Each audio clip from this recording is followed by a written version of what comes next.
Hello, Columbus community. This is Board President Adair, and I am calling our special board meeting, which is a work session, to order on this December 16th, 2020. Mr. Treasurer, will you please call the roll? President Adair? Present. Ms. Beckerly? Here. Mr. Brown? I'm here. Mr. Cole? Here. Dr. Pierce? Present. Mr. Ragland? Here. And Vice President Reyes? Here. You have a quorum, Madam President. Thank you so much. So tonight's agenda is really a continuation of the work that we started a few weeks ago. Board members, you have the agenda. We have a discussion and we are going to work through a presentation of information and findings, talk about challenges and solutions, and then next steps. And it's going to, and then we'll adjourn for the evening. So it's a short agenda, but a lot to cover. So is there a motion to approve our agenda? So moved. Second. Any comments or additions? Seeing none, please call the roll. President Adair? Yes. Ms. Beckerly? Yes. Mr. Brown? Yes. Mr. Cole? Yes. Dr. Pierce? Yes. Mr. Ragland? Yes. Vice President Reyes? Yes. Motion carried.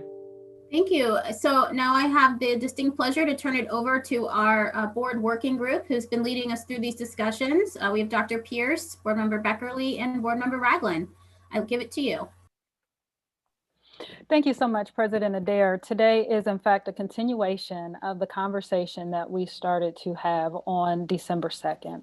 A conversation committed to looking at safety throughout our district and within our schools.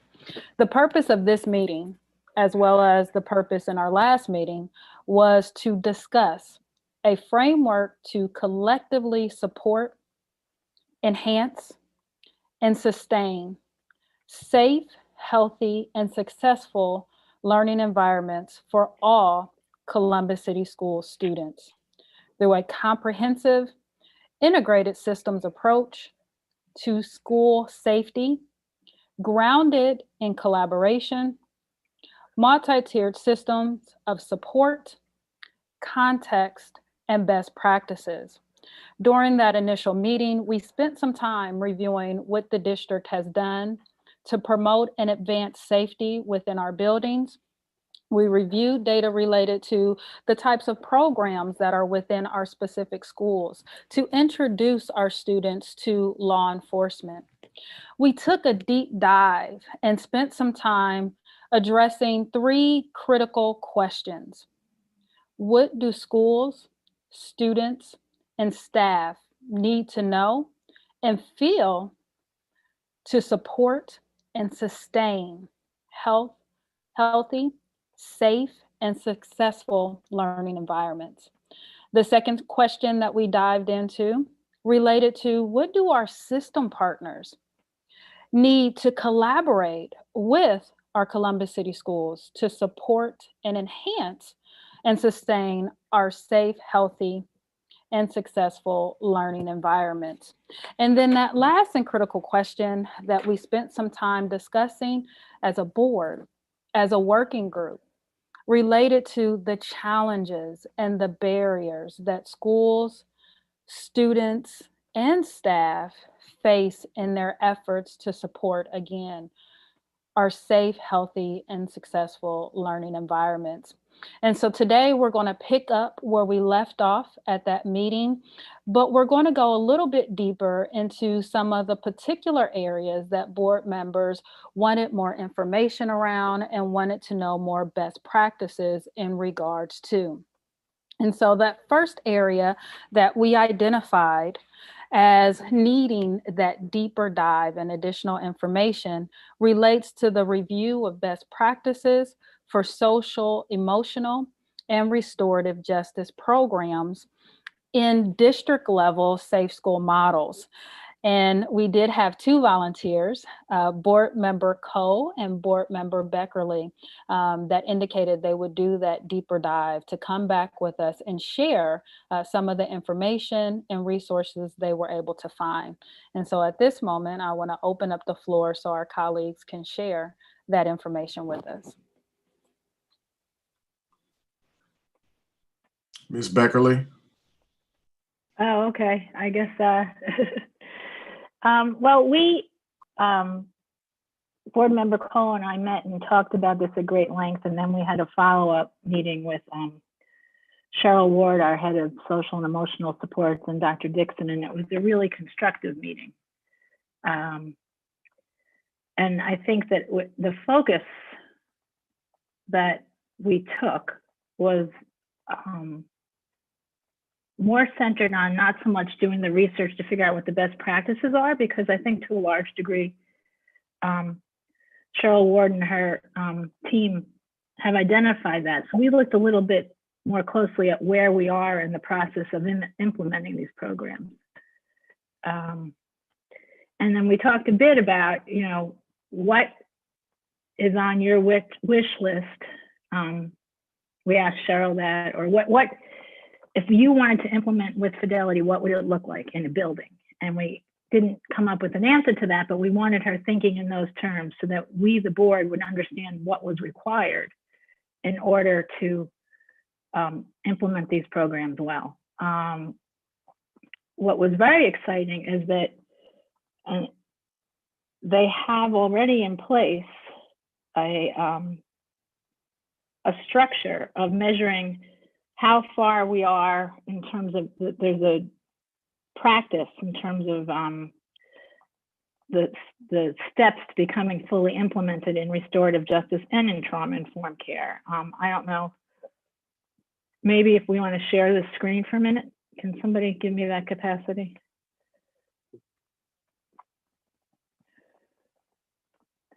And so what was exciting about this is that it's not hard to imagine we have a baseline, and it's the next steps and where we need to go in terms of growing our SEL programming was pretty clear, and that was really exciting. And so I think it's going to be more up to, oh, somebody did give me that capability. I thought I had to give a little notice. If I can just chime in, Board Member Beckerly. Sure. Again, as she alluded, there has been a pretty robust conversation that started with the idea of first identifying a historical context of what the district has done to date and what exactly are we implementing in the district. Secondly, with what we are implementing in the district, what exactly is, where are the gaps in that? Where are the gaps in our social emotional learning resources that we're utilizing? So if we're using MTSS, if we're using restorative practices, if we're using or leveraging some other method for engaging in social emotional learning, where exactly are those holes? Who's using them the best? How many teacher of the teachers have we found? What are we categorically looking at to identify moving forward in the superintendent's success plan? Where are we looking to engage more opportunity to increase student capacity in this space, and also administrative and building people's capacities, whether it's our principals or our teachers or anybody else that could be integrated into the process. So this was something that we wanted to look at from a granular standpoint, down to where can we make those significant improvements, but most importantly, from a bigger standpoint of let's give the board who really hasn't been here the historical context of what's in place and how successful it is, and where are those issues that we can continuously improve on, if I'm making any sense. Is that a fair summary? Yeah, that's a fair summary. I think that this might be oversimplifying it, but I think it was pretty clear that we aren't particularly far. Like, we're in the places where we've started this, we're still in the early stages. So the gaps are pretty, I don't even know if we'd call them gaps. I think where we begun this effort, and where should we focus? Because a lot of what we talked about was, do we focus on a region? Do we focus on particular buildings? How do we decide where the next steps are? Because we've got a lot of work to do across the district, quite honestly. But what was very exciting to me anyway was that we have a structure in place and we started measuring that. So in terms of coming up with a baseline to say, okay, this is where we are and this is where we want to be, we're in a good position to do that. And so I think we know the what. I think it's the how is where we are, and getting more information about a detailed plan about how to scale up and keep moving forward. Thank you, colleagues, for sharing that and providing us with that additional information. So what I hear you all saying is that we have a structure in place to implement and with fidelity scale our capacity for both students and staff as it relates to social, emotional, and restorative justice practices. That during your fact-finding mission, you were able to gain a firm understanding of what the district has done to date, identify gaps in the process, and then the question now becomes, where do we focus? Again, specifically using Board Member Beckerly's terms, do we focus on a building or do we focus on a region? We're still in the early stages. Does anybody have any questions, comments to weigh in on what our colleagues have just shared? I'll share this data with you, but I'm going to stop sharing my screen right now.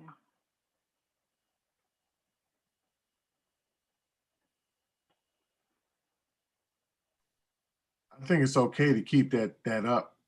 Oh, okay. Yes, I'm sorry. please. Folks need to see that. I thought I was hampering everybody seeing us talking.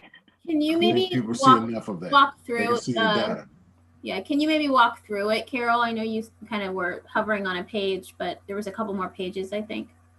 Well, yeah, I can. I don't know that I can do it justice. I don't know if Cheryl's on this call or not on this. So they had it broken down into Board Member Beckerly, I am on the call.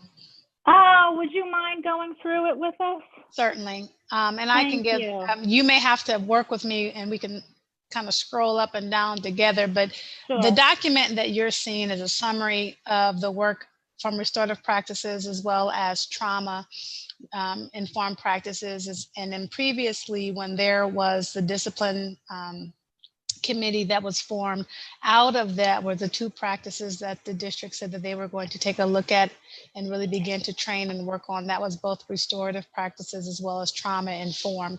This document highlights the work that had been done. This board supported the International Institute for Restorative Practices Train the Trainer model. And so you all allowed us to provide dollars to have some trainers done, to also bring in IIRP to train our staff. We did that oftentimes at the Reimagine Me conference in bulk.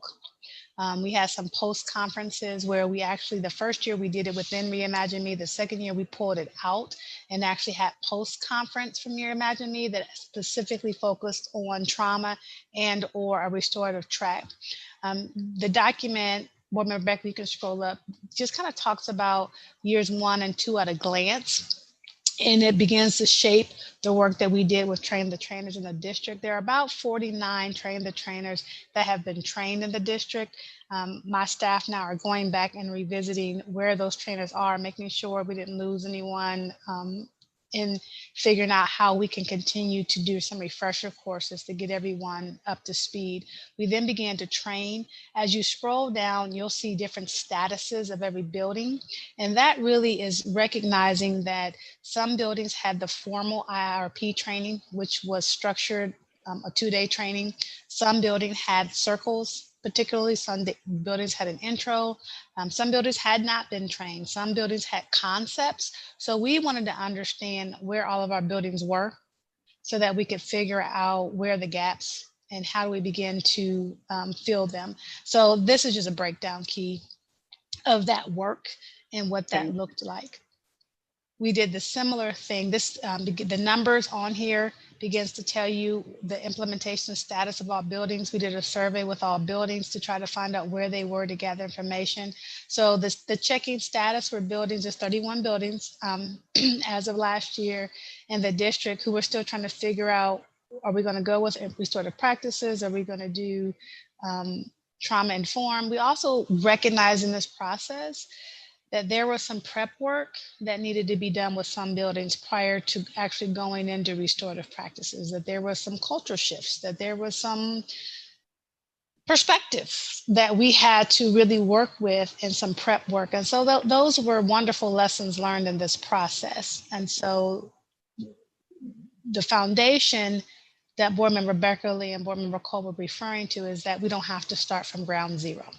And so as we begin to pick this up and see where we are, we can go back. We know those buildings, we know the schools, and so we can begin to recognize where we need to be, as well as this critical space of how do you scale up? Where do you start? How do you scale up? And how do you sustain? And so that's a part of the gap. Training was one part, but what we also recognized and learned was that the coaching piece was missing. How do you, when you're in a training, it makes sense fundamentally, but when the rubber hits the road and there's a situation, sometimes you don't always remember what you were trained on. And how do we create that space of real-time, live coaching, reflection, debriefing? And so that is one of the gap areas that we are going to take a look at, along with understanding, do we take a look at a region? Do we take a look at buildings? Do we take a look at where the buildings currently are? So there's a lot of work, next steps to do as it relates to that. That same concept is also reflected on the trauma-informed side. Although I will say we have more buildings who have been trained in trauma-informed practices than in restorative practices. Let me stop you right there, Ms. Ward, please, if I can. So you're looking, initially you were looking at the graph piece and seeing those numbers. And if you're looking at those numbers, I want to put things into some interesting context. So first and foremost, we have, as Mrs. Ward alluded to very clearly, much more investment and engagement on the trauma-informed practices side, the trauma-informed care, because that had been instituted much longer. The two longer SEL models that we've been utilizing have been between MTSS and trauma-informed practices, first and foremost. Is that correct? Correct. MTSS right. is our foundational framework. Thank you. So with that, that's where you see that greater use and spread of that model, the greater utilization numbers that show use of that model. Is there a chart I should be on to show that? Is it this one? Cheryl? Yes. It's right there. The other piece is this, is that the restorative practices piece was really executed between 2016, 2017-ish. What I want us all to understand in this process, because some people might say, well, that's a long time. How come you haven't this, that, and the third? I want you all to understand too, that the organization, literally since 2016, our administration, our organization as a whole, had been in transition, leadership transition, where we were trying to stabilize in any other number of academic areas of focus, while addressing a budget reduction issue as well. We had made a commitment to the community in a 2016 levy that said we were going to hire more staff who were SEL focused, more counselors. We took over a $70 million hit, almost $100 million hit from the state that then precluded that activity from being able to carry forward. And we had to pivot and shift another direction. And the treasurer may feel free to chime in very quickly when he likes, but that's where we were dealing with that issue of implementation. The other piece is now that we've kind of gotten our sea legs, the minute we thought we did, here comes COVID. Here comes an international pandemic, unlike any ever seen, certainly in my lifetime. Now we're dealing with that issue while we're trying to stabilize at the same time. What I'm glad to say is, again, that we do have a foundational piece in place in any number of these social emotional learning models. They are in place. Now it's just time to actually look at where we strategically engage to use them. And as she said earlier, start training folks up and scaling up in these areas. But I really needed to put that in the context because it's very easy to see the data and then be like, well, y'all didn't do nothing. No, we did. We just felt we actually dealt with some big issues, some big barriers in the process. I just wanted to put that, I really wanted to put that into context properly. If I'm off, feel free to share.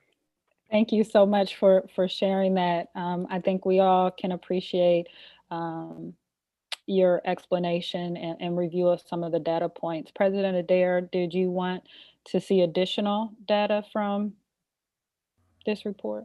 No, thank you for walking through it, Ms. Ward. That was helpful to understand. And thank you, Board Member Cole, for that historical perspective.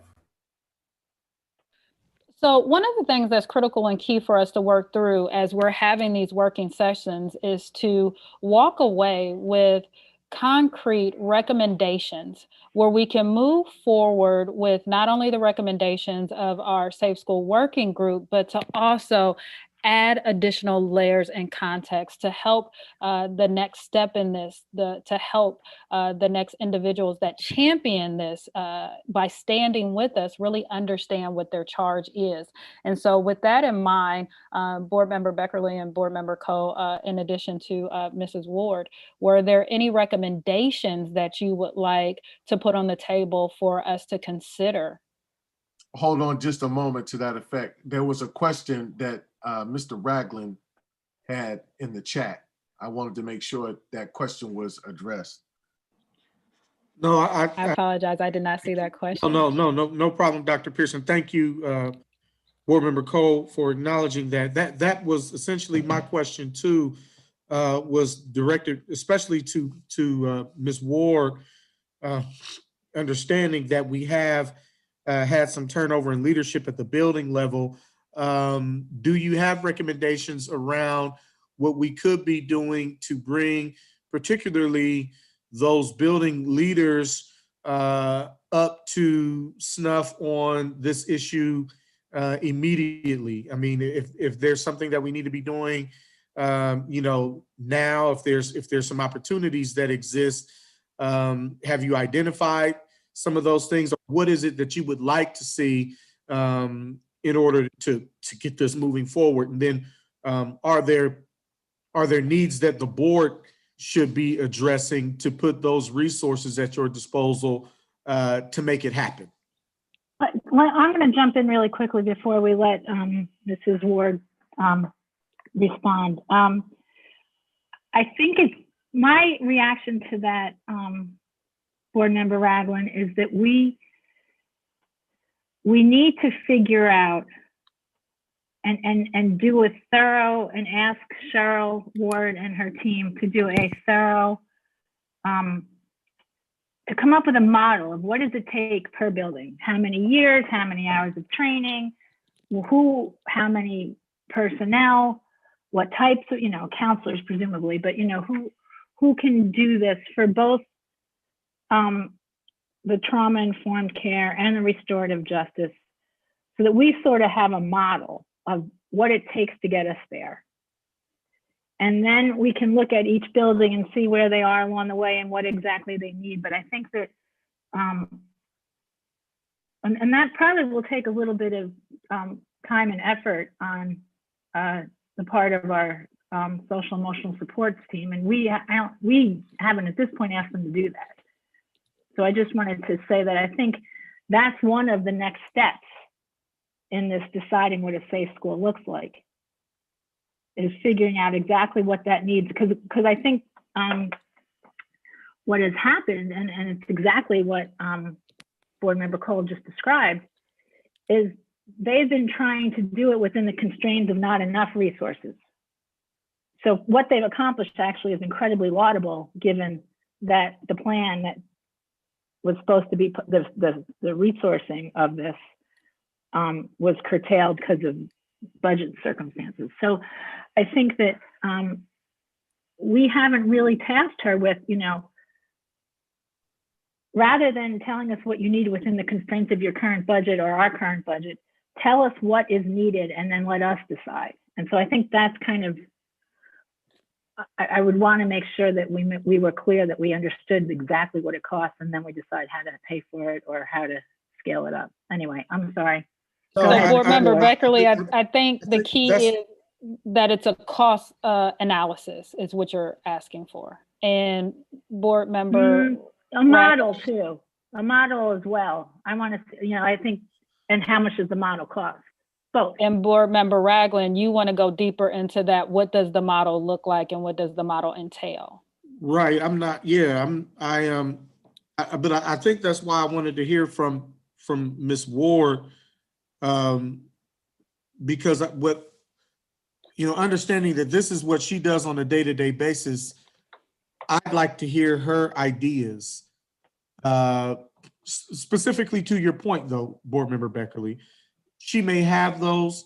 I am not concerned about the cost so much as I am about what she believes it takes for us to get there. The cost, Yes. in my opinion, doesn't belong in Ms. Ward's shop, right? The cost is Correct. with us. And Right. so, if Ms. Ward, My point was not so much that I just don't, I'm not sure that it's fair to ask her off the cuff, what do you need? But maybe she's prepared to answer. I don't know. Because it's a different question than has ever been put to her before, I guess. So if I may, Yeah, I go will- ahead. We'll stop talking for you. I appreciate the conversation, because to Board Member Cole's point, we've been in this process a while and there have been some ebbs and some flows that have happened. Board Member Ragland, to the question about kind of what does it take and ideas, and yes, I have many ideas. One of the things that what I have charged when Board Member Cole and Board Member Beckerly and Dr. Dixon and I met is I actually put a call into the individuals who've been working in this space with me and said, hey, when we get back in January, we need to really sit down and take a look at where we've been, where we are, and we need to put together a couple of proposals around how to scale. The challenge in a district this size is, one, how do you train and implement? How do you implement with fidelity, and how do you sustain it systemically? And so those really are the next steps. And it actually speaks to what Board Member Beckerly was getting at, is that it is not as easy as I need 1, 2, and 3, because those 1, 2, and 3 requires systems to be developed. And so my wish list is that as we begin to take a look at, do we start with a region? Because you got to think, we have 111 buildings to implement with fidelity and sustain and coach and train and retrain and deal with general life situations. Because when you're talking about restorative practices and you're talking about harm being done, at the core of that ignites people's reaction depending on what the harm was. And that takes depth, and that takes skill, and staff and fairness to them have to be trained and know how to walk that walk, and have to be willing to sit in the place of the framework when the act feels and looks so horrific, right? Because harm happens, and harm has a range. And so related to that, goes back for our group, and the conversation I'm going to have in January is to say, of the buildings who have been trained, kind of where are they in the training? For those who've had the full training, where are they and what maybe they have already been doing? And then where may, quite honestly, have things fallen off? And then how do we, where's the best way to level set that? Where is the best way to start? There may have been buildings who a couple of years ago weren't ready, but they're on fire and ready to go now. So our team needs a chance to take a look at that. And then in the proposal options is to be able to say, do we go with a certain group of feeder pattern buildings? Do we go with a region?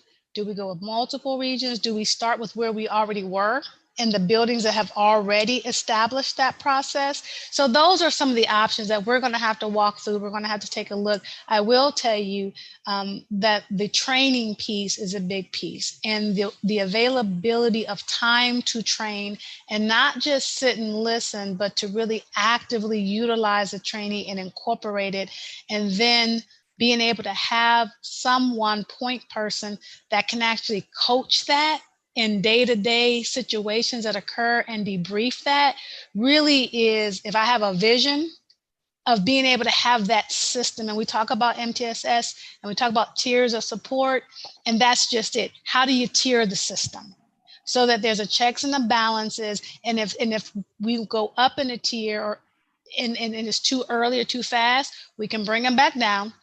We can do more work and we can level set it. And so the idea is no matter what principal is at what building, if the system is in play and consistent, then we have a sustainable model that really continues to move our district forward. If I can add to that, Mr. Ragland and team, the other side of this in terms of scaling and systemizing, making something systemic. It's also about how we see it. It's about how we philosophically view it and approach it. In our conversation, we also talked about looking at SEL as not just something that is student-based, but SEL should be broadly scaled to all staff. It should be something that takes into and incorporates all staff into the process. I very recently had a conversation with a professional who shared that he felt as though more often than not, our educators tend to be looked at as folks who are more pontificated to and not necessarily involved in the process of providing collaborative feedback, these types of things. And I think that this is one of those points of entry where we can open the door of opportunity for our other professionals, paraprofessionals, to have some efficacy, some voice in this space to help us shape and systemize something that will work for everyone and address everybody's needs. It is also something that we then look at from a contractual perspective with whoever we have relationship with. That would be the Columbus Police Department as well. It would be something that we said, hey, we like somebody on staff, whoever's coming to us, we'd like them to engage in a training. It should be something that we negotiate, a term that we incorporate into all areas of our partnerships as well. So when you're talking about scaling, when you're talking about making something systemic, this is also the broader idea of that as well. So what I hear you all saying is that the recommendation from the research conducted and the insights of our expert, Mrs. Ward, is that we move to develop a strategic plan for a systematic district-wide plan to fully integrate social, emotional, and trauma-informed practices in our district. I think I would say it slightly differently. I think yes, everything you just said, Dr. Pierce, but I think that what we've heard is that this process of getting a handle on where we are and what we need, we're waiting to get a series of proposals. So is your recommendation then to get proposals on this systematic plan? Well, we're What waiting would for you like the Mrs. recommendation to be, Board Member Beckerly? Because the recommendation is, again, as we think about how this work continues, we want to be able to charge whatever particular group carries this work forward with definitive, very clear-cut action items and steps to be able to move forward. So is there step to wait for additional plans and proposals from Mrs. Ward, or is there step to continue to call for and move forward with a strategic plan to implement these policies with fidelity throughout our district? I think we're in the space, quite honestly, both. I feel like we're in the space of option B, what you just stated and what you earlier stated. The only thing that I would change is I would not say systemize. I would say system-based or systems-based. I would say systems-based.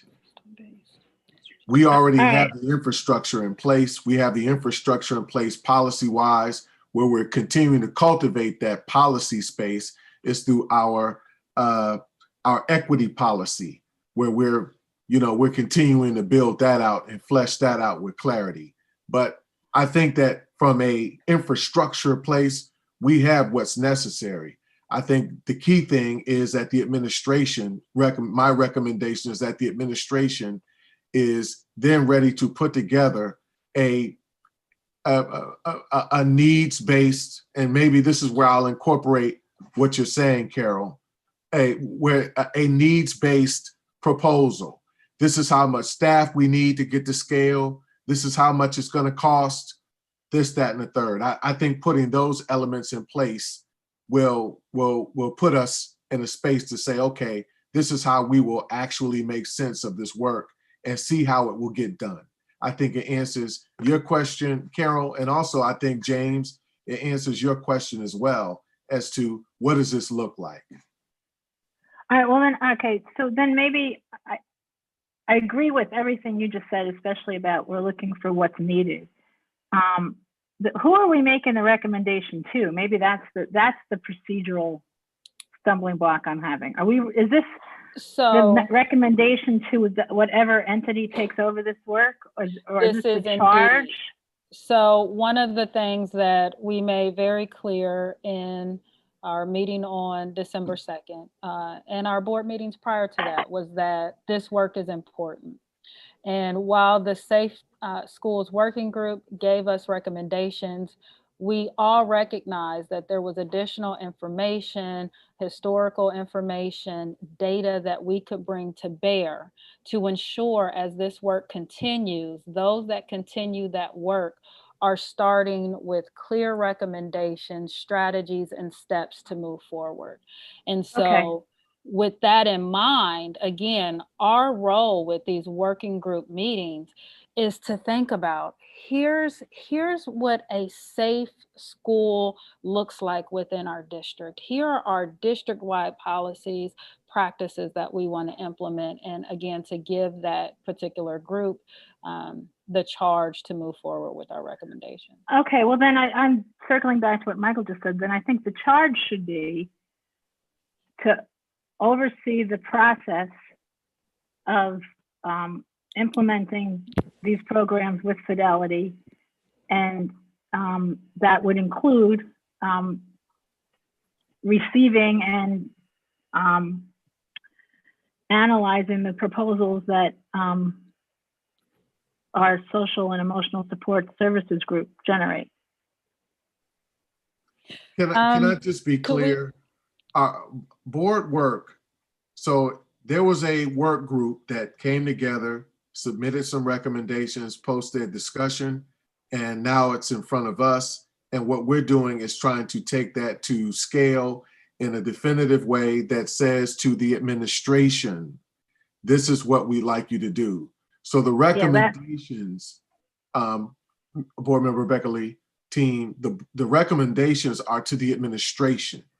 Yeah, that's where I think we're talking about two different, that's exactly what I'm trying to clarify, because I'm not sure that we're all on the same page with that.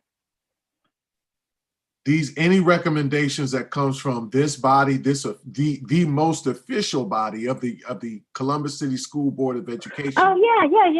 I understand that. come from us to the administration. Right, but the working group, the Safe Schools Working Group recommendation was, among other things, that we create an ongoing body or structure that is some permanent that's seated somehow permanently within the structure of the district to continue this work going forward. And so it's exactly what I'm trying to figure out. And that's kind of what I was saying when we started down this path is, are we doing the work, or are we just setting it up so that this other entity that was recommended by the Safe Schools Working Group can pick up the work? So that's exactly where I'm confused. The objective for us is to lay out what work needs to be done. The more that we can be clear on the work that needs to be done, the recommendations that are important to establishing our safe schools, we'll be able to lay out where that particular entity, be it a committee, be it administrators, enter in to do that work. If I can too, because you make a valid point, Ms. Beckerly, you make a valid point.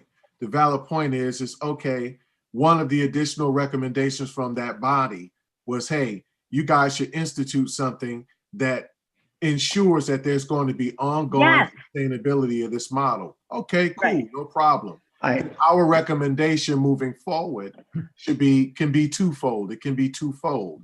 One, there's a recommendation to systemize this by creating a committee that addresses this, whether it's a part of an academic committee's work or, its own formal committee. Maybe that's one recommendation that we could put forward. I'd be willing to as a board member.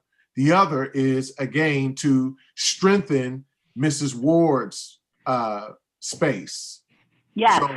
She needs additional staff to systemize, to make system-based these models for training trainers, for actual building execution, for appropriate following of the data and tracking of it, then this makes sense. So one is, for me, is either a formal board committee and or strengthening Mrs. Ward's department. That's where I am. Thank you. Thank you so much. I think Board Member Brown has a question. Yes. Not so much a question, but a comment. I think that we need to step back, especially based on what I'm hearing. I think Dr. Pierce is right. We need to carefully review what is board work and what is for the administration. There is an awful lot that's being talked about right now that I view as entirely administrative work and should be left with the administration with her guidance, with whatever support is needed, with policies that support this and give direction and guidance. But I think an awful lot of it, we're getting into what is purely administrative work, and we need to step back from those things.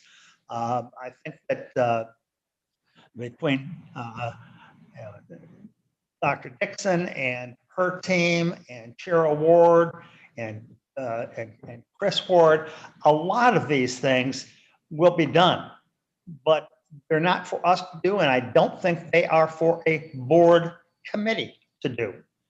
To whatever extent there's a committee, I see it as advisory to the administration, and that's something for Dr. Dixon to figure out how and what way to do that is best.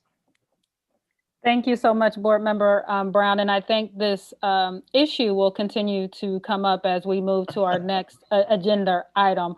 But before we move to that next agenda item, I just want to again reiterate that the recommendation from the research conducted by Board Member Beckerly and Board Member Coe in consultation with our expert, Ms. Ward, is that there be a development of a system-based approach for the full integration of social emotional trauma-informed practices, inclusive of needs-based proposals. That can be by the building or the regional level. So that is one clear and definitive recommendation that this working group has been discussing at that point. Do we have consensus on this recommendation? Is there still? Michael, Michael, what was the term you used? You said something about, I thought it was needs. Proposed. I said needs-based. I said needs-based. Oh, maybe that was proposals. it. Maybe that was, oh, needs-based proposal, okay. I said inclusive of needs-based proposals, and that can be done at the building level. Dr. Well- Pierce, may I ask for clarification? Yes, ma'am. Yeah. So I heard trauma informed. I know we've been talking about restorative. Is the request to take a look at both frameworks and continue to develop what is needed, or are we focusing on restorative practices? I just need to know the pleasure of the board. Even as per our conversation, Mrs. Ward, we understood in our dialogue that we were executing on multiple platforms, and some have greater success in spaces than others. Some because they've been there longer, others because that maybe that building culture and climate just takes better to that, or that staff are just better trained. So my thought is that this would be inclusive of all, and that part of that gap analysis piece is looking at where there's the greatest level of success in execution, where there's greater opportunity to make certain platforms work. So to me, it's if we're executing on all of them and we have a sound foundation to do so, then we're looking at all three platforms and seeing where we can make traction. Well, and I would even add, I want the expertise of Mrs. Ward and her team to be what carries the day. I mean, there may be a fourth program that just gets, imagined and presented and it's better than all the others. Like, I don't think we should dictate, we shouldn't narrow that at all. We should ask for her recommendation of the best way to promote the social and emotional wellness of our kids. Thank you so much for that, colleague. So given Mrs. Ward's question, I will change the language of the recommendation to now read, development of a system-based approach for the full integration of social, emotional, trauma-informed, restorative justice, etc. practices, inclusive of need-based proposals, which can be done by building level. Yeah, I think maybe just get rid of before the building level, because she may have a building level thing, she may have a regional level thing, she might have all different things once she looks at it and gets a real sense of where we are. So I think that I was just putting the building level in because you indicated that earlier in your discussion point. So if you would like to pull that, I'm more than happy to. Please do. Okay. All right. So it sounds like we have some consensus. Let's hear from some voices that we haven't heard from. Definitely Vice President Reyes, President Adair, Board Member Brown. Are there any additional comments related to this first recommendation that we are establishing? And Superintendent Dr. Dixon, additional administrators. I mean, for me, social emotional learning, social emotional support, is Carol. I'm not whatever Cheryl team best practices. I mean, that's what we pay them to do and to create. For me, it's foundational. We must get this right, because if we don't, we will not be able to execute on our academic and full portrait vision. Because we are talking about fundamental needs of humans in this kind of conversation in reality. And I think that, whatever support, the administration needs on that is what the board should provide. It is something that we have been working through, which I know we will do in January, is officially adopt our goals and guardrails. But you all know, because you've been working on it, that it is there. So it definitely is something that is important. You know, it is important, as Board Member Brown said, to really delineate the work of the board, which is to support it through policy and funding, and ensuring whatever goals are set are then carried out and done with fidelity, versus, you know, doing Cheryl's job, because she is obviously more than capable of doing so, and we all know.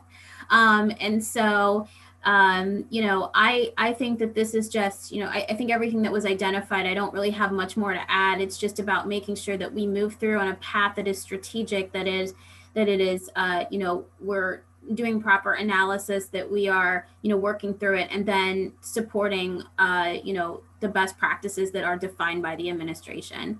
So I'm fine with what has been said, and those are my 2 cents. I think we have to get this right. It will take time. This isn't something we're going to do tomorrow. We will start out with this, as Cheryl kind of alluded to, in a state of using a model of equity, not equality, to launch this. And so that is all okay. So I'm good with it. Thanks for asking, Tina.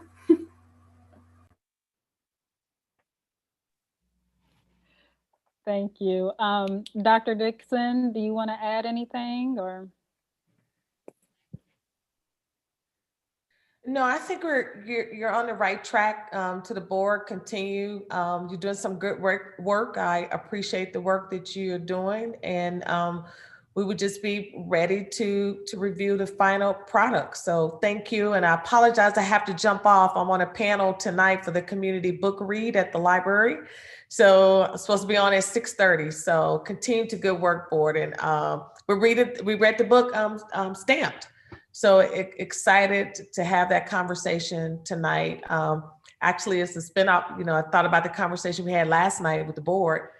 And so we have this conversation tonight. So thank you for your work, and I'll see you guys soon. Good night. Thank you so much, Dr. Dixon. Again, thank you all for coming to consensus around that point. Definitely want to thank board members Beckerly and Cole, as well as our administrators, Mrs. Ward, for providing that additional information, for helping us really understand, again, the historical work that has been done and the data around what we are currently doing in those gaps. Board Member Brown, you do have your hand up. Yeah. In case it was not already clear, I'm fully on board with what Jennifer has stated. You got everybody smiling today. Look at that. Awesome. Thank you so much. The next item on our agenda is then to review the best practices, again, in district level safe school models. And this is really a review on the research related to SROs, as well as the research related to stakeholder partner effectiveness. I worked along with board members Brown and Beckerly to review various research and data and best practices on this. I will turn the floor over to board member Beckerly and Brown to give their points, and then I will give my points. Board Member Brown, could you go first? Because I'm looking for a short series of slides I put together that I can't find right now. No problem. But I'm not going to be able to give you a lot of time without just talking about something else.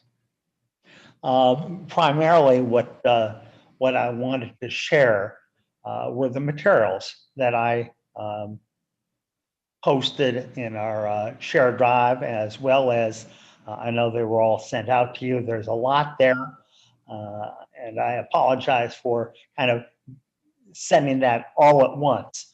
Those are materials that I have gathered over, I don't know if it's 6 months or a year, but you know, and I've read them, and I think that there are a lot of good ideas, and I think there's a lot there that we can work with. I think that we have generally a consensus that that we are going to have an arrangement with Columbus Police Department, and that we have to figure out ourselves what we want that to look like. And that there are materials here that would serve as a good starting point. Some of those specific things are the sample MOU from the OSROA, the Association of SROs in Ohio. But in addition, the sample, which gives us just a template, a starting point. We should look at the previous MOU. We should look to a lot of things in the materials that I've sent, some of which are just narrative, but I think can provide ideas for how to shape our own. There are also a straightforward list of 20 tips. There is also the MOU fact sheet from the feds. There is an article about what is an SRO, selection criteria, evaluation, sample job description, and all of those are like the fundamental, basic, simple documents, although we need to give a lot of thought to that. The rest of the things that are articles, I think, are worthy of reading. In fact, as I collected things, I tend to just reject and not collect stuff that doesn't make any sense to me, or where I don't think that it's well done.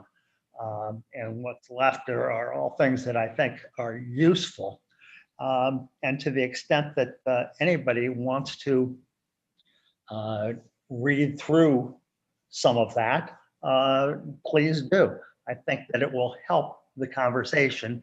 And I think we need to, initially do some of these things ourselves before we get very far in talking with others. And a lot of this needs to be administrative. I think that Chris and Sharon Ward both need to be involved, and others from Dr. Dixon's shop, so that, as well as obviously James Barnes or somebody there in legal. But I think if we can shape up what we want those things to look like, what we want included and what we want to prohibit, that would be real helpful. And then we can go to the city, and we'd be pretty united in what we're looking for, knowing that it will need to be negotiated, that we may not get everything that we want. And we have to, I think, build in some room for some flexibility, because we're not going to be able to dictate. It takes two parties to reach an agreement, and the city and the FOP will have a role in that. But better prepared we are for that conversation, I think the better the conversation will go. I appreciate that. And President Adair and Board Member Ragland, I know that you all are very engaged in that process as it relates to the MOU. So I just want to open up the floor to give you all an opportunity to just clearly state to our community what that is. Board Member Beckerly, I know you have the SRO effectiveness, but just because Board Member Brown spoke to the MOU process, I just wanted to give an opportunity for President Adair to speak to that, if that's okay, knowing that we'll come back to you so you can talk about the effectiveness. Yeah, the MOU process, just like any other contractual process, is really led through our legal team. But actually, what Board Member Brown was kind of just talking about, Board Member Ragland and I and our general counsel actually chatted about too, was this kind of idea about, if we re-envisioned or we reimagined, or whatever word you want to use that aligns with our portrait of a graduate, even what kind of qualities, attributes, skills, talents would we want in that type of a position that would support a kind of rethinking of even what an SRO does, and how they interact, in our buildings with our students, to really support this idea that, if you look at a systems approach or systemic approach to try to eliminate bias, how could we be supportive of that, and create those kind of environments? So we started on that kind of discussion as kind of a secondary discussion, because the MOU obviously is part of a legal process that takes place, but we thought, as Board Member Brown indicated, that sort of kind of thought process to begin with about, and we kind of funnily called it a portrait of an SRO, right? What would that kind of look like, that kind of future vision look like? And so we kind of went down that path, and we're hoping that actually this discussion would kind of shed some light on some of that as well from different board members. But that's kind of where we are. We will come back when we are a little bit further on in the legal process, and just in general how contracts work, just for everyone. The final contract, once it's negotiated, will come back to the board for full approval and vote at that time, which it could be a split vote, it could be a no vote, it could be, but the negotiation process happens first. And so that's kind of where we are on that. We'll have more details a little bit further along down the line. So, Board Member Ragland, is there anything that I missed? You're muted. No, ma'am, I don't think you missed anything. I think this discussion that we're about to have about what we want our resource officers to look like is of utmost importance.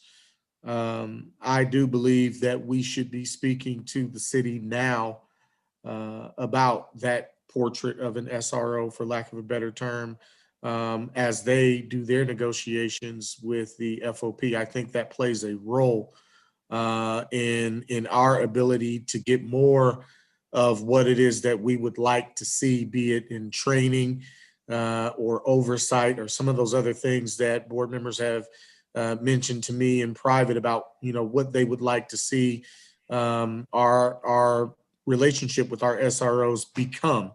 I think we need to be having those discussions with leadership, as they finish up their contract negotiations. And I agree with you, Board Member Brown. We need to go into this very responsibly, and I do not want us to believe that we have the authority to get a lot of the things that I know that we would like to see from our school resource officers. I think that we should completely take that notion off the table. We are not going to be able to just outright tell them, here's what it's going to be.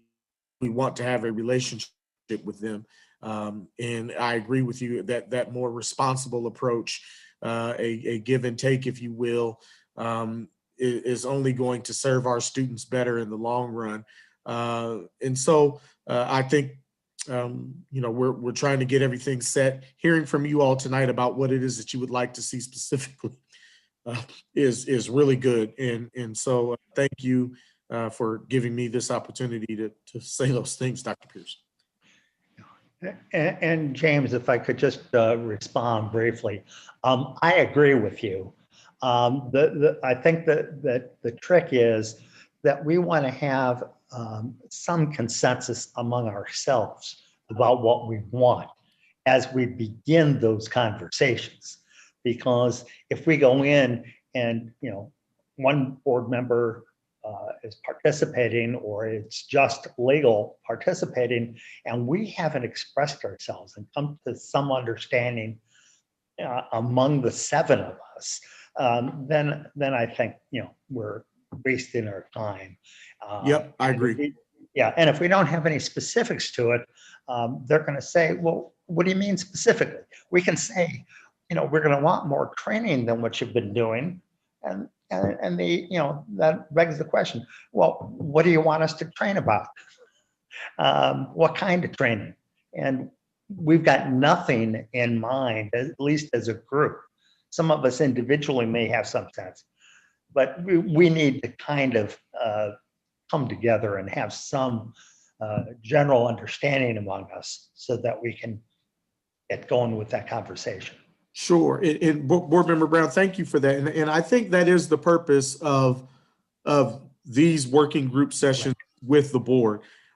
All of the things that we've had individual discussions about, I think I've had discussions with probably each of you in some way, shape, or form about what you feel privately. I think that, to your point, here's the time for us to kind of get to that consensus around some of those great ideas that many of you have shared with me, over coffee or even in person with some of you. As forthcoming as you are willing to be about those things, those can only help us as Mr. Barnes and his team goes back and says, well, okay, here's kind of what the board is thinking and here's the directives that we've been giving. We've got some really good ideas. Maybe they haven't been articulated in this type of public setting, but we've got some really, really strong ideas that folks have shared with me that I think the public needs to hear, that the board is really thinking along these lines, because I think that they're going to be understanding of the board's thought process and getting to these things for the safety of our students. And I think that the public will be supportive of a lot of those things if we just go ahead and start expressing them. Thank you so much for that. I want to make sure that we give Board Member Beckerly the opportunity to share the research that she was able to gather again on the effectiveness of SROs.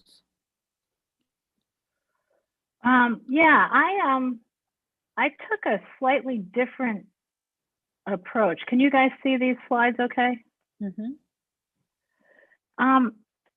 And I have to say, I'm not sure that we have a unanimous consensus, because the way I hear everyone speaking as though we all agree we have to have SROs and it's just a decision about what they look like. And I approached it differently. I was like, well, what is it that SROs are providing us as a service? And is it worth, and approaching it on a cost benefit basis? And so I rolled up my sleeve. And actually, Eric, I read most of the things that you put in the drive, and they were easy to find. They were exactly where they were supposed to be. And so the first thing I discovered, and this won't surprise you all too much, I'm sure, is that it's a very difficult area to research, to find scientific academic research to say, okay, this is what they accomplish, this is what they don't accomplish, because there's not much scientific conditions or, research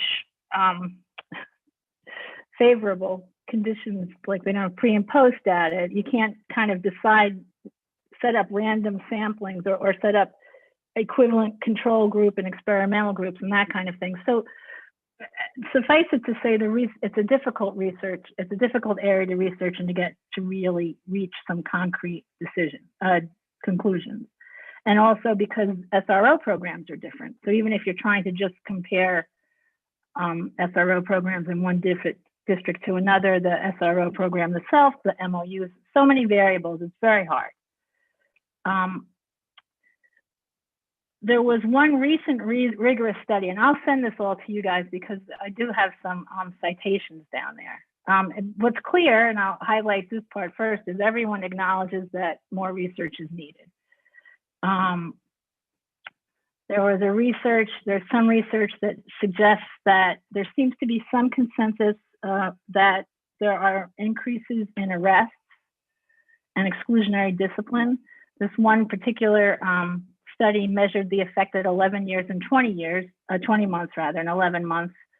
And they found that if you would have hoped that the presence of an SRO would decrease the frequency of these exclusionary discipline and weapons offenses, and it didn't. they also did another study where they found that the presence of SROs, now this is all correlation, there's not any causation established. I mean, so there is a limitation to what we can conclude, but that students that were exposed to SROs in the 7th grade had worse academic outcomes, as well as increased discipline by 6%, which is somewhat significant. So, and there wasn't a lot of research suggesting that there were more favorable outcomes. And then there was also some research that suggested that there doesn't seem to be much of an impact on bullying one way or another.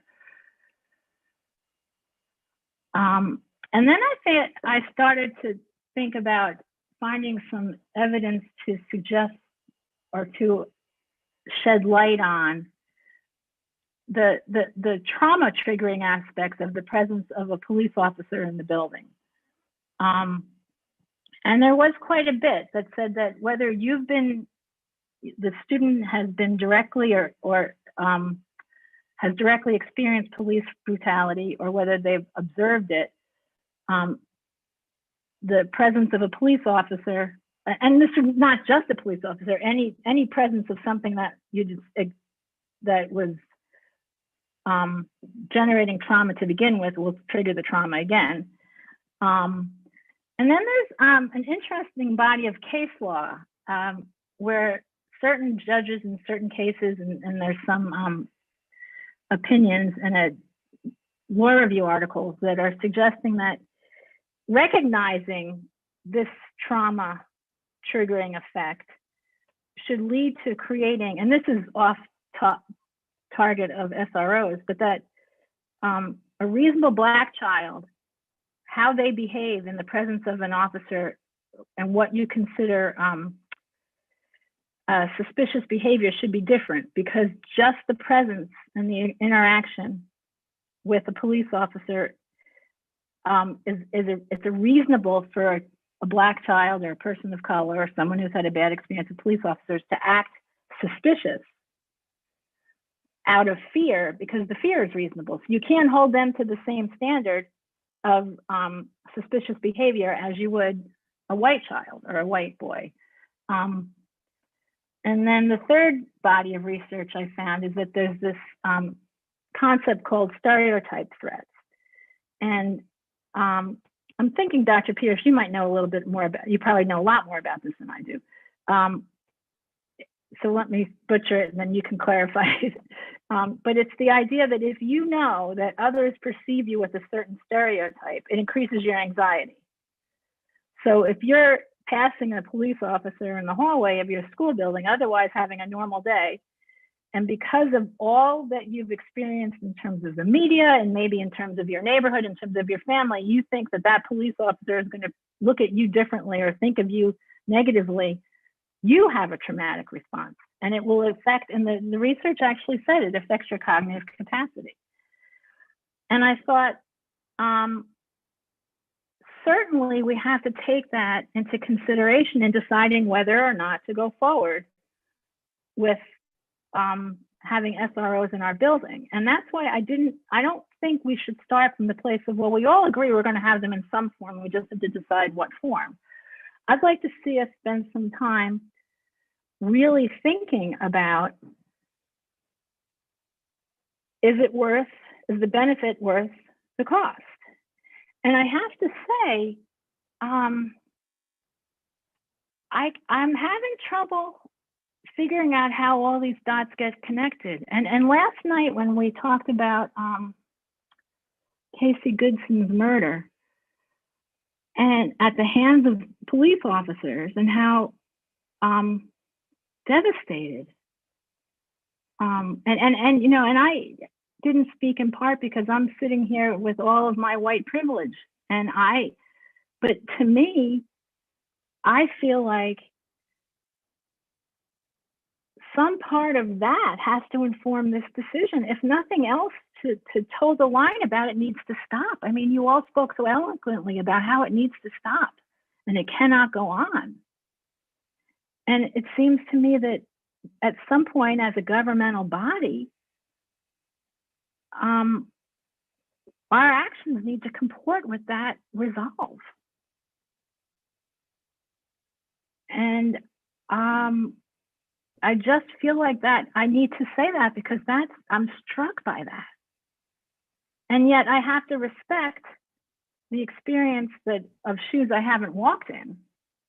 And so to the extent my African-American colleagues are advocating for the police, I'm not, or SROs, I certainly have to acknowledge that those are not the shoes that I have walked in.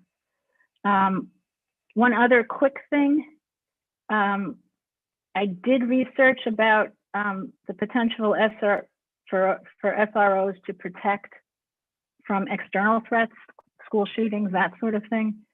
And it was pretty clear there was no evidence that actually proves that SROs do protect us in school shootings. And actually what was pretty clear is that despite the awful horror of school shootings and the amount of press they get, schools are still relatively safe place to be when it comes to homicide, even given that. And so that's just another thing that's important for us to think about. But I think at some point when Michael Cole and I were talking, there's no arguing, it better be safe, better to be safe than sorry. I mean, if it can't hurt and it could help and it could protect that horror, that alone might be a reason to say, well, better safe than sorry. But I just wanted everybody to understand that there's no real research that suggests that that's a benefit. And so I just thought I would share these things for us to consider. And then I guess the last thing, and this is sort of reacting to James and Eric and Jen's discussion about the MOU. I don't think we should approach that negotiation prepared to horse trade on things that matter to us. I think that we should absolutely have criteria where we'll have SROs if they look like this, and we agree that this is the model. And if that's not okay, we walk away and we figure out something else. We increase our security presence, our officers, or some other way to maintain the safety in our buildings, because I don't think we should approach that negotiation as, well, you can't get everything you want, we'll get some of the things we want. I think it's too important to make sure it looks exactly like we want it to look.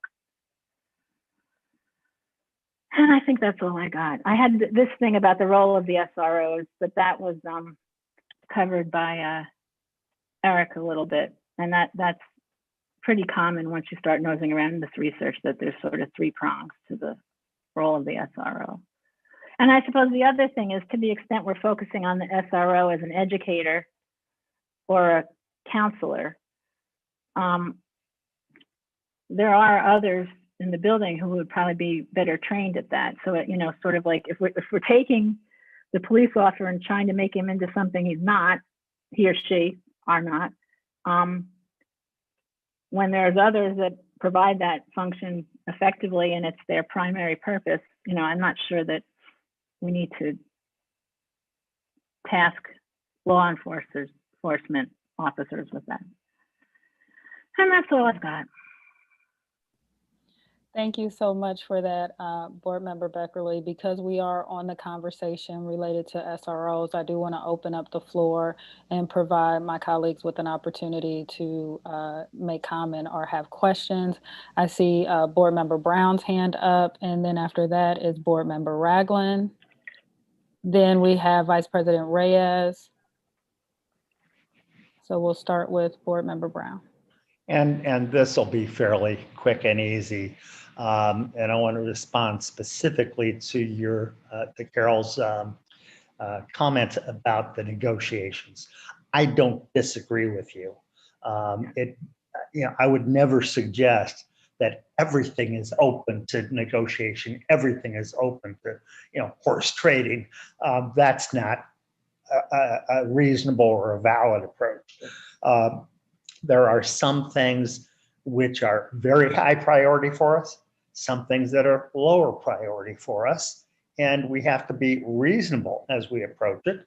And if there are things that are particularly important, we need to be able to say why. We need to be able to state, here's what the issue is, here's why we are thinking about this. Do you have a better solution to help us solve that problem, that issue? I think there's, there's ways to do this without giving up things that are, particularly important. And so I don't disagree with you. That's all. Board Member Ragland? Thank you for that, Board Member Beckerly. Could you go back a couple of slides, please? Sure. This one or the other one? Go back one more, please. Oh, no, that was it. Go forward. There. So for me,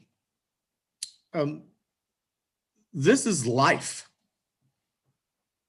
right? The potential for triggering trauma as a Black man, it is all around me every single day, every time I step outside of my home, and it's not just based on police. And one of the things that we have to be cognizant of is educating our young people on how to deal with it. Everything that triggers them is not just going to be removed from their lives. We've gotten to a place where we have young people who live with that as an expectation. Oh, well, it triggers me, so just completely remove it from my life, and that's how I want to deal with it. Some things have to be removed, some things will be removed, some things cannot be removed.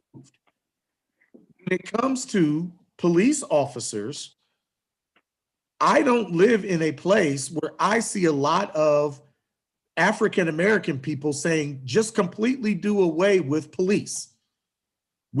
I don't see a lot of Black people saying we want to live in a world where there's no police officers. We just want them to quit killing us. We just want them to quit shooting first and ask questions later. But we want an orderly society. We want orderly neighborhoods and orderly communities. We just don't want to die walking into our home carrying Subway. And that's a different discussion. And I think that is a part of what we are trying to negotiate. Now, inside our buildings,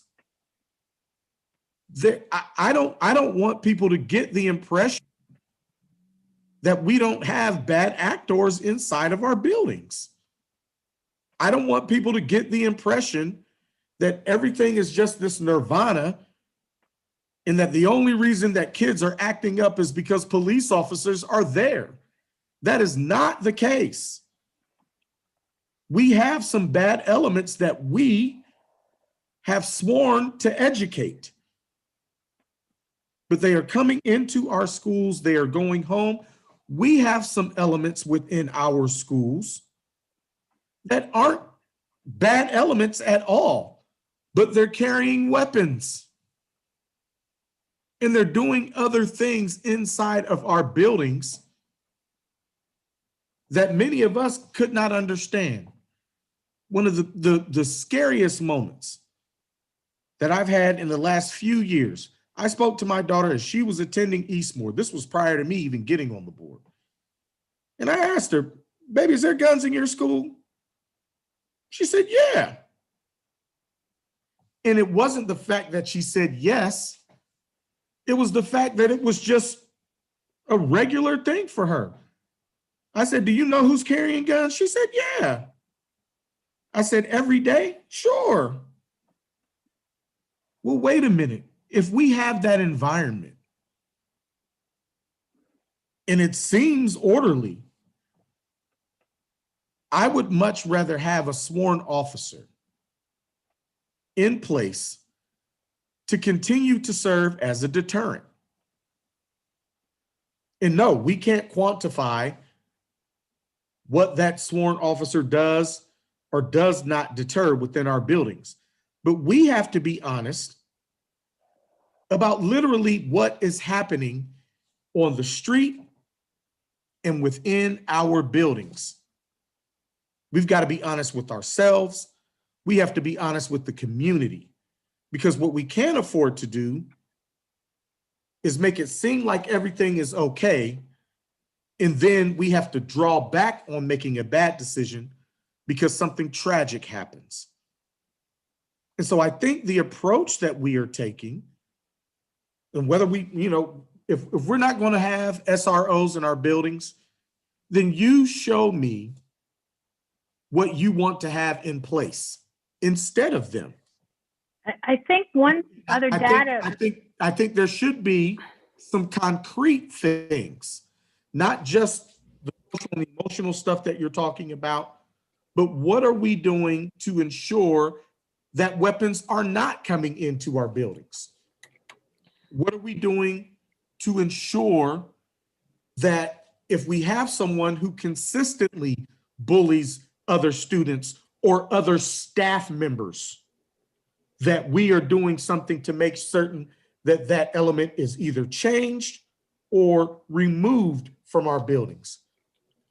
We're talking about some serious, serious things. And I have seen teachers who have been physically and emotionally injured because of some things that are going on inside of our buildings. And we need to make sure that we are doing everything in our power to protect them. Thank you so much for that, Board Member Ragland. Board Member Beckley, can we just provide an opportunity? Well, can it hold until after Board Member Reyes? And then we have Board Member Cole, and then we'll loop back to you if that's okay. No, they're just going to be really quick. I think we can get the data about actually what's going on, and I think it was provided to us in the spring about exactly how dangerous our buildings are. And connecting the presence of SROs to making the climate better are two things we can try to get smarter on. Thank you within our buildings. Thank you so much for that, Board Member Beckerly. Again, we want to be mindful of time. We still have another research item to cover, but Vice President Reyes is next, and then Board Member Cole. Thank you. So kind of a little bit along the lines of Board Member Ragland. Carol, thank you for the research that you provided. I'm just curious, as we're making decisions, we have brought the moms from Sandy Hook into our schools to talk about the issues they had with SROs and what they've done since the shootings. I've seen, unfortunately, the clip, the full clip, not the news clip, the full clip of those two students that came in and how and what they did to the people in Columbine. And how they, they hurt SROs, they killed police, they killed teachers who were unarmed, had nothing and no way to defend themselves. So, it's difficult when we start the slide, and I know it's difficult, and I'm again, I want to start with being appreciative of what you did say, that the research is limited. Right. I want to say that when the Sandy Hook crew came, because they created the Just Say Hello campaign, and they've been doing that around the U.S. and they're talking more. It's more geared towards what Board Member Ragland was saying about how do we get the guns out? How do we stop getting people with guns, right?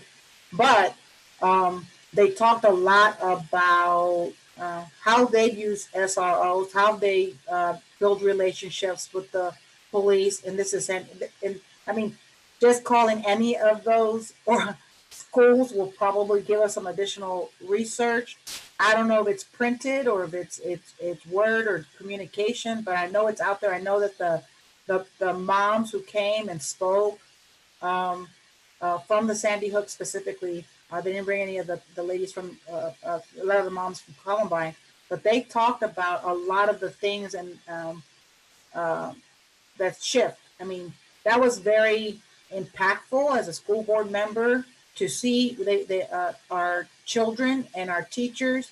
We had teachers that came from other, it was at Lyndon McKinley.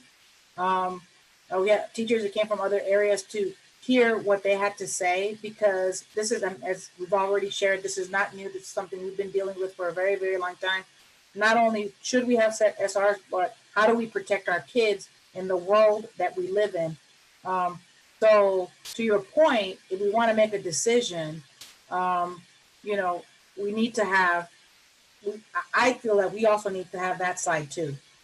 So not only how does it impact us, to James' point, there are a lot of triggers. We all have them. We've all had our opportunity and our life, but I do want to listen to people who have been there and have experienced and hear that part. We are very fortunate that we have not experienced what they have experienced. So there's reasons why we do shooter trainings in various organizations.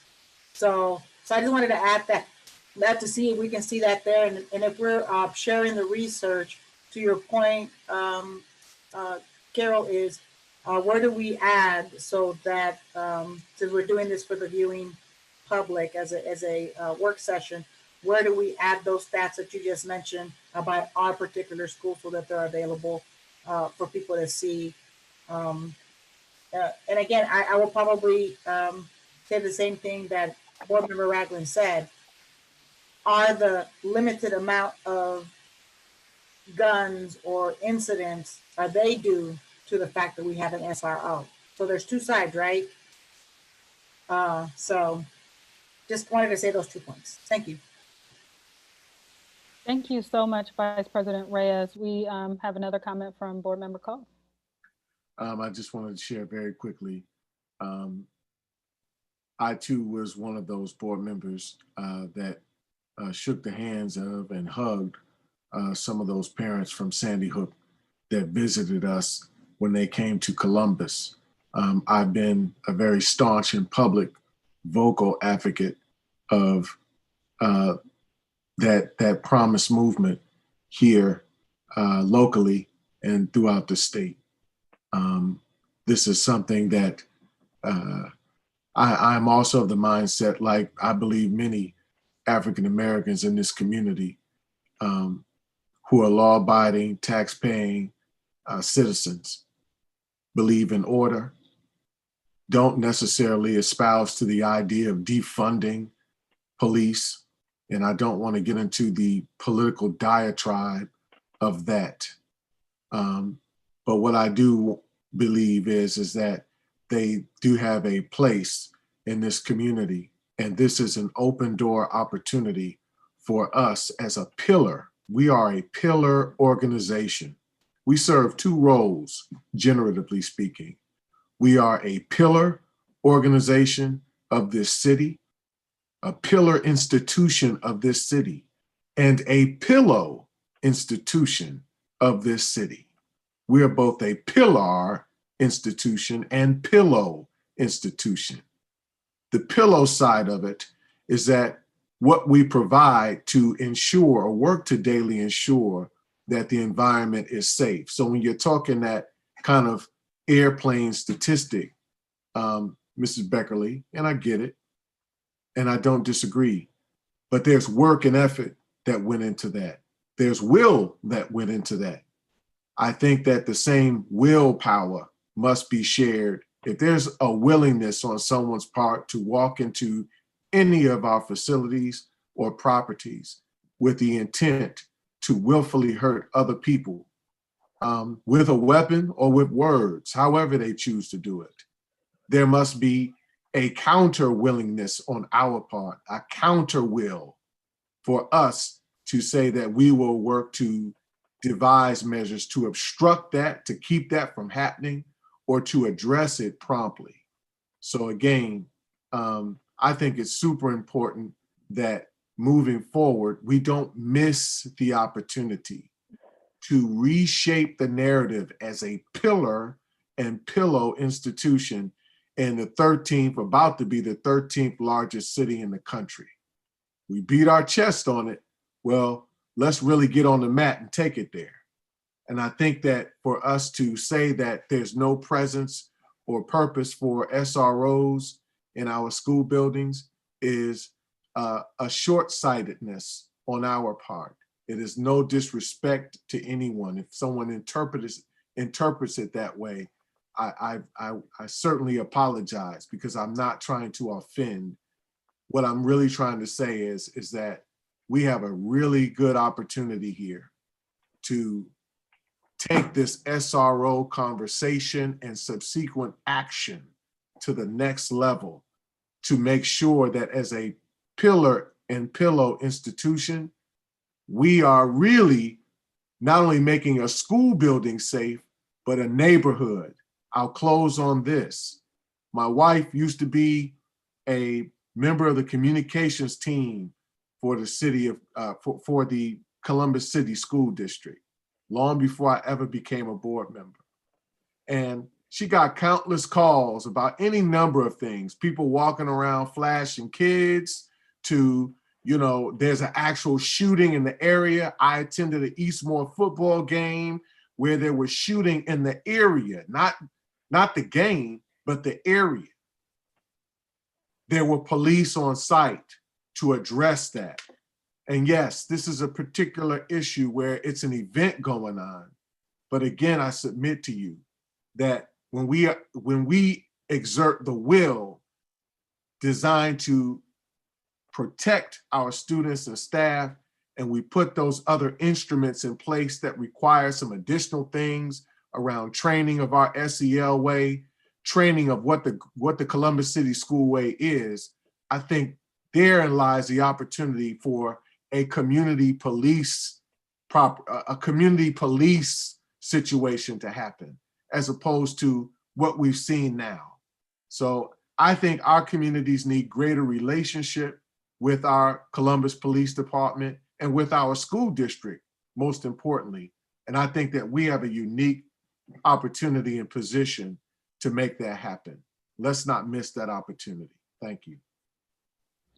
Thank you so much, Board Member Cole. Board Member Brown did ask the question related to your pillow versus pillar organization. If you could just clarify that point for him.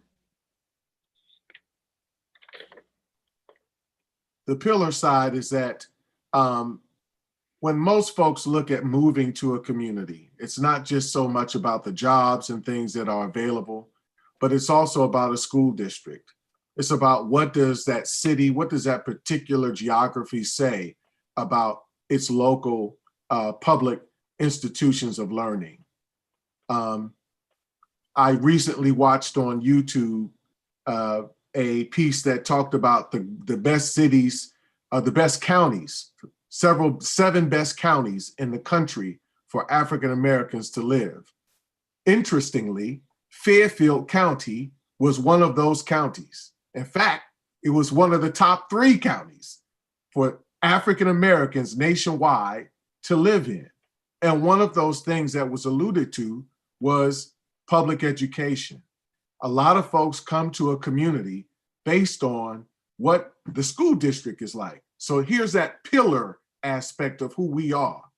When you think about us as a municipality, as a part of this municipality, budgetarily, employment-wise, and student-wise, we are incredibly significant to this place. We are a pillar part of this city, whether other people hate that, appreciate that, or want to ignore it. Contrary to common credence, we are a pillar in this city. Pillow, again, is a term that alludes to the idea that when you come here, you're safe. When you come here, for the most part, you have not only the proper professionals to instruct you, you've got sound curriculum, you've got sound policies in place, You got things in place to work to the benefit of providing a safe space for interaction, let alone being publicly educated. So there is the pillow side to that. Thank you so much, Board Member Coe, for that. Thank you. What I hear us saying is that, and this is in addition to the framework given by President Adair, that while you have heard, and this is me speaking directly to our community, while you have heard some board members definitely take a position and stance on SROs, the board will have the opportunity to do that collectively and publicly when we address our SRO contract, when that contract is brought before the board for a vote. Again, this is a very complex and sensitive issue.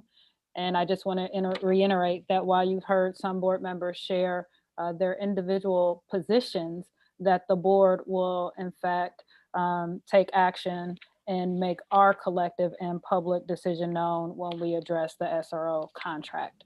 Dr. Pierce, Mhm. can I just quickly say something? Uh-huh. I wanted to kind of go back to what I think Carol was ultimately challenging us to do, and that is to, make sure that we're considering all perspectives of the voices that we're hearing. So obviously everyone is coming with their own perspectives and thoughts, just like Dr. Pierce was saying.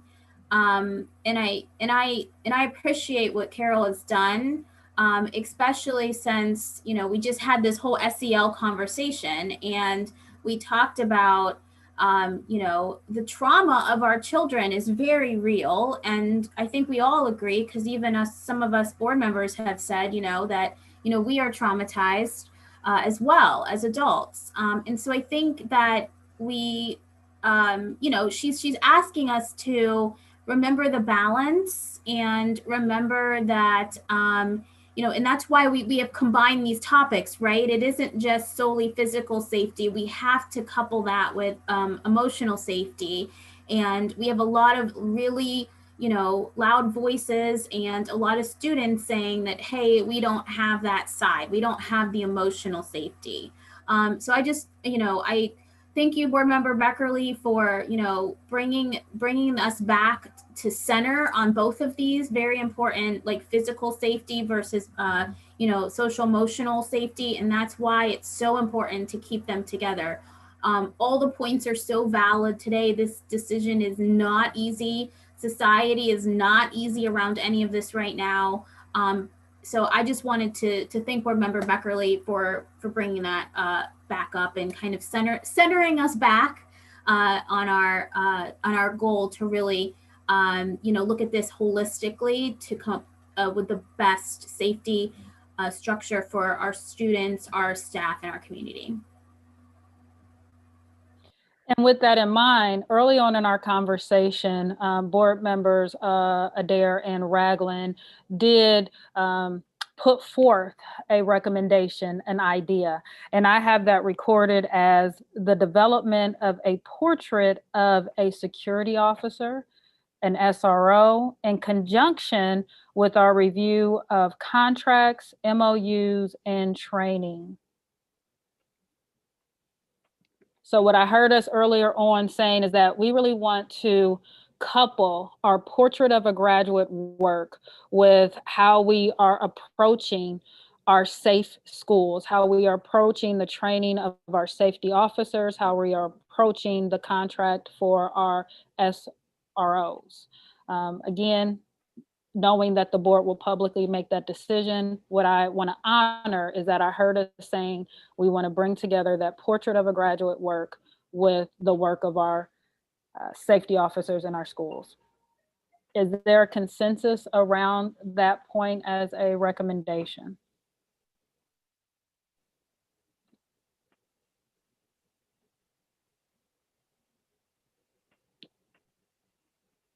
I see some head nods. I'm not hearing any.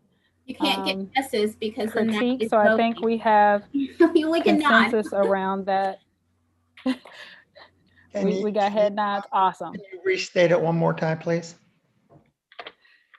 Basically what she can Develop. yeah, but basically it's that this all ties into our strategic vision. So it's all strategically aligned. Safety, security, culture, climate, the whole thing must be aligned in our strategic vision to provide that bedrock foundation for our kids, or we're never going to get to the portrait. And then she said it much fancier than that, but that's what it is. I understand both of those points, and it sounds like it makes sense to me. Thank you so much. Tina, sometimes you need to dumb Understanding things that down I a bit only, for me. sorry, I think my internet. I apologize.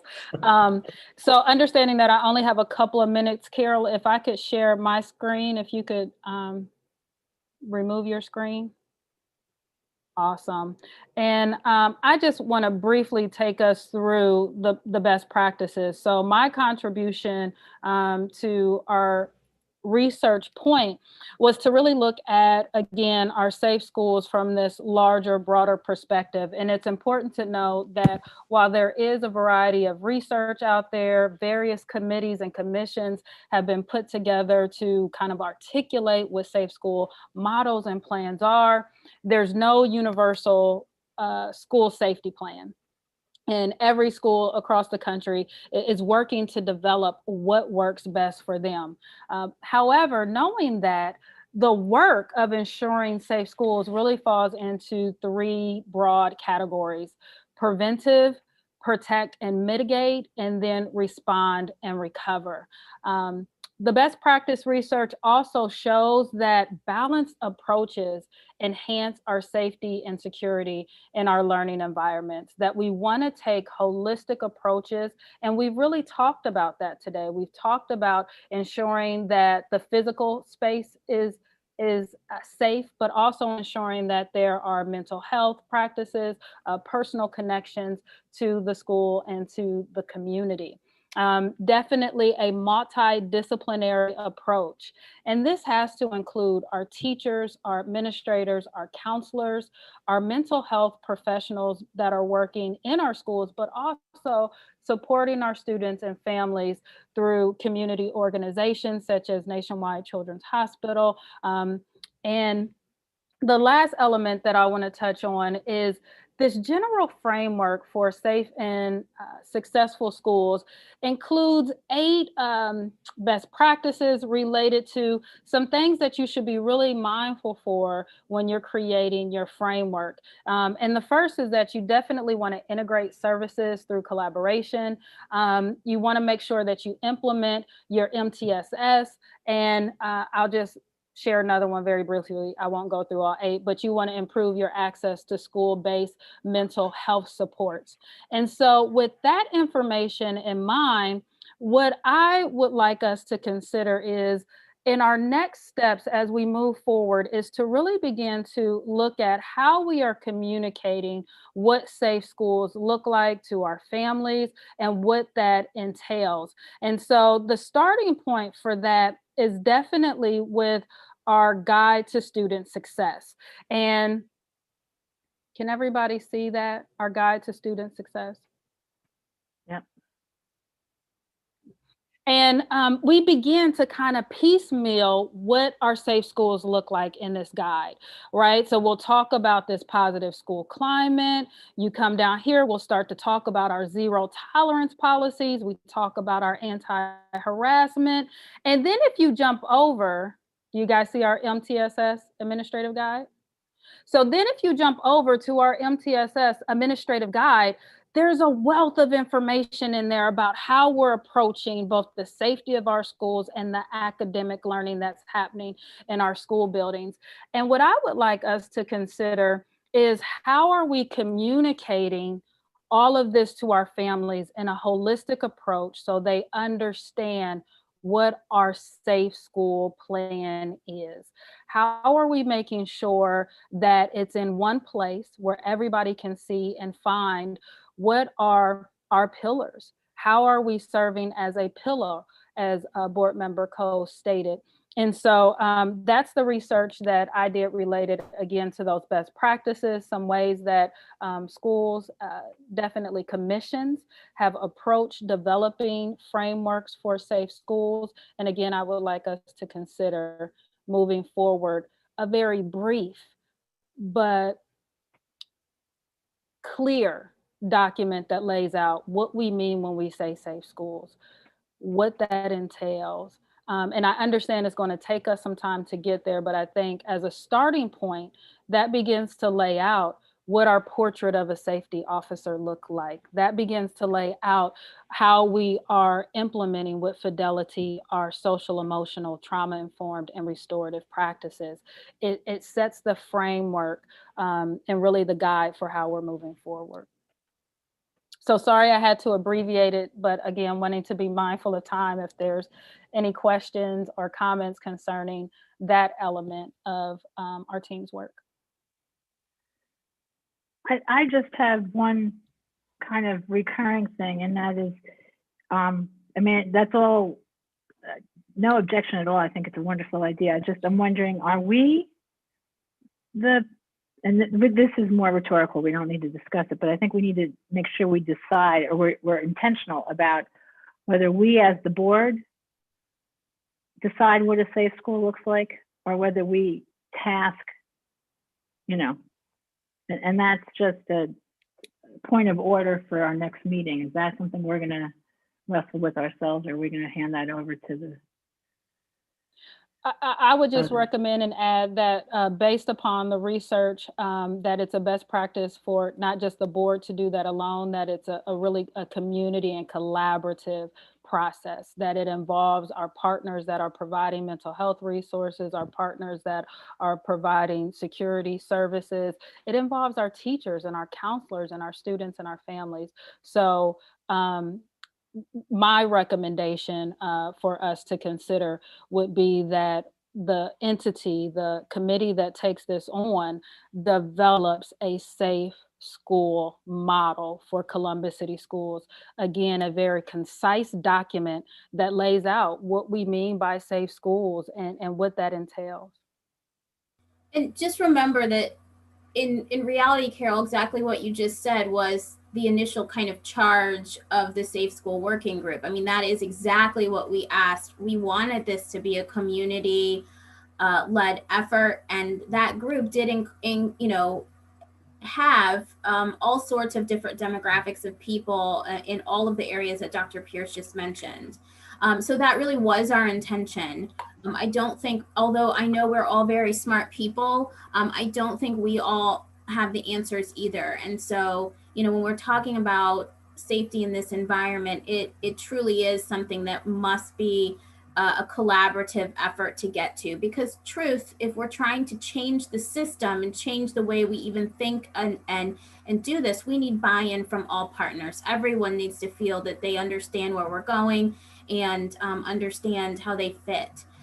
So thank you for kind of bringing that back, because I do not want to lose the work that those people on the group did, because it was really great work. They started these conversations. They gave us data. They took surveys themselves. We had Battelle that was gathering information, all to help answer this question. And we have all of that, plus what we've identified, we have some gaps, right? To really dig into and really address. And I really love what you said, Dr. Pierce, about creating that kind of one pager that's really simple. People understand it and understand the holistic scale that we're talking about. Excellent. And so, President Adair, with that in mind, I think our next action items are for us to consider how we move forward these 3 recommendations. And we've had a little bit of that discussion today around, is it administration? Is it a board committee?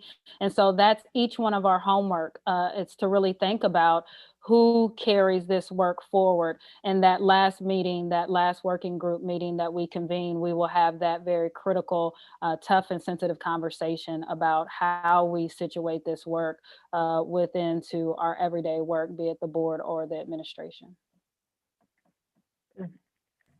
Well, thank you so much, Dr. Pierce, for again leading us through this discussion. Thank you to all of the board members that did research and had conversations, and our staff who helped and supported us, because we did not do that by ourselves. We had lots of people that were helping us.